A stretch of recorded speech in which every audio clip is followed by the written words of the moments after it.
Hello viewers, আসসালামু আলাইকুম। সবাই কেমন আছেন? আলহামদুলিল্লাহ, আমিও ভালো আছি।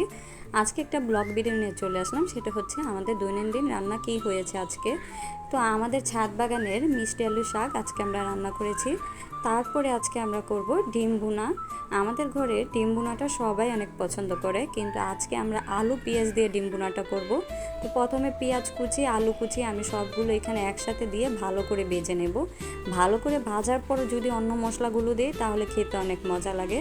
আর রান্নার প্রথমে আমি যেটাই দিই কিন্তু লবণটা আমি আগে দিয়ে নিই, তারপরে বাকি মশলা দিই, তাই লবণের ভিডিওটা স্কিপ হয়ে যায়। তো এখানে আমি পরিমাণ মতো মরিচের গুঁড়ো, হলুদের গুঁড়ো এবং ধনিয়া গুঁড়ো সব কিছু দিয়ে আমি ভালো করে ভেজে নেব। একটু পানি দিয়ে ভেজে নেব যাতে মশলাটা কষানো হয়। তো সুন্দর করে আমি এগুলো কষিয়ে নিলাম। ভালো করে কষিয়ে মশলাটা যদি যত ভাজা হবে, তেল তেল ভেসে আসবে, তত মজা লাগবে তরকারি।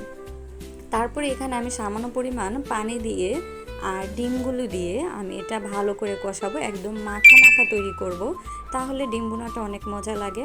আর আলু দিয়ে ডিম ভুনা খেতে কিন্তু খুবই ভালো লাগে। তো এই যে রেডি আমার ডিম ভুনা। আজকে ডিমের কালারটা খুবই সুন্দর এসেছে। আর হ্যাঁ, আজকে আরেকটা মজার ভর্তা আমরা বানিয়েছি, সেটা হচ্ছে চকলেট শুটকি। কক্সবাজারে গিয়ে চকলেট শুটকি নিয়ে আসা হয়েছিল।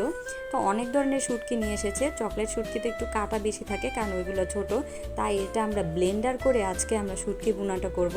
তো প্রথমে পেঁয়াজ ভেজে এখানে সামান্য পরিমাণ আদা, রসুন বাটা, হলুদ, মরিচ, লবণ সবগুলো দিয়ে ভালো করে কষিয়ে তারপরে এখানে ব্লেন্ডার করে রেখেছিলাম যে শুটকিটা, সেটা দিয়ে দেখেন ভাজা ভাজা করতে করতে তেল তেল বেশি এসেছে। তৈরি হয়ে গেল আমার মজার শুটকি ভুনা। ধন্যবাদ।